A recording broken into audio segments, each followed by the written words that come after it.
Guys আজকে গেছিলাম বাজারে, তো একটু তেলে ভাজা কিনে আনলাম আর একটা জিনিস বানাবো, তোমাদের দেখাবো, চলো। Many hours later. Hello guys, তোমাদের আজকে একটা নতুন জিনিস করে দেখাবো।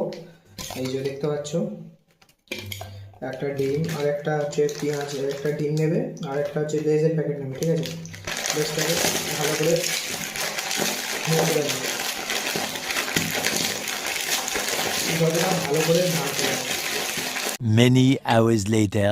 এটা দেখতে পাচ্ছ, যেরকম ডিম ভাজো ভালো করে ওরকম করে আগে করে নেবে। পেঁয়াজ লঙ্কা কেটে ডিমটাকেও দিয়ে নেবে, দিয়ে একটু নুন দেবে, তারপরে একটু হলুদ দেবে। হলুদটা দেওয়া হয়নি, দেখো এটাকে যে কুচি কুচি করে নিয়েছি, ঠিক আছে? লেসটাকে কুচি কুচি করে নিয়েছি, এবার পরে দেখাচ্ছি, দেখো।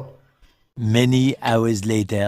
এখানে আমার ফাটা পুরো কমপ্লিট হয়ে গেছে, ফাটানো। এবারে জাস্ট আমি এটাকে সরিয়ে এইটাকে ঢেইটাই ঢেলে দেবো।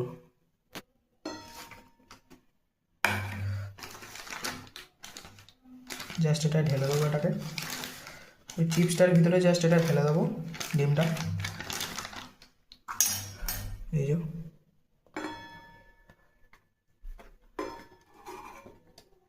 পুরোটাই ঢেলে দিলাম।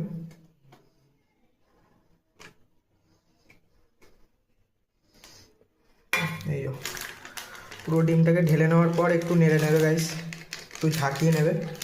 शाबाश बेटा, बहुत बढ़िया। দেখো গাইস, এটাকে গরম জলে, একদম গরম জলে ভালো করে সিদ্ধ হতে দেবে। Many hours later. একটা হয়েছে, এই দেখো, আমি বার করেও দেখাবো।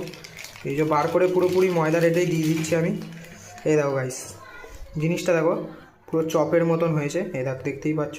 আমি বেসনের গোলাতে ডুবিয়ে নেবো, এটাকে ভালো করে ডিপ করে দিচ্ছি। গাইস, এটা ভালোভাবে ফ্রাই হয়ে গেছে, এটা তুলে নেবো। Many hours later. দেখতেই পাচ্ছ, রেডি এটা। এবার তোমরা খেয়ে টেস্ট করবে বাড়িতে তৈরি করলে। ভিতরটা আমি দেখিয়ে দিচ্ছি কেটে। এই যে গাইস, দেখো ভিতরটা কি সুন্দর হবে।